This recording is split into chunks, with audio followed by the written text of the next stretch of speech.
নমস্কার বন্ধুরা, তোমরা কেমন আছো? আমি ভালো আছি। আমি একটা কার্লি হেয়ারকে ইউ কাট কাটবো।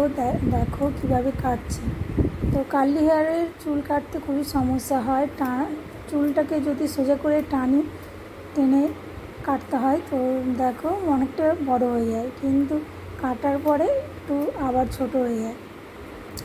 তো এই কার্লি হেয়ারকে ক্লায়েন্ট যদি বলে আমার অনেকটা কাটো, কিন্তু অনেকটা কাটবে না, যা বলবে তার থেকে একটু কমই কাটবে। দেখো আমি কিভাবে কাটছি। তো ক্লায়েন্টের ডিমান্ড অনুসারেই আমি চুলটা কেটেছি। কেমন হয়েছে চুল কাটাটা একটু বলবে। ইউ কাট কেটেছি, জানিও। তো আগে হেয়ারটা দেখলে তো কীরকম এবড়ো খেবড়ো ছিল, তো এখন দেখো চুলটা কাটার পরে কেমন লাগছে। ক্লায়েন্টের তো খুবই পছন্দ হয়েছে। ক্লায়েন্ট যেরকম বলেছে ওরকমই কেটে দিয়েছি।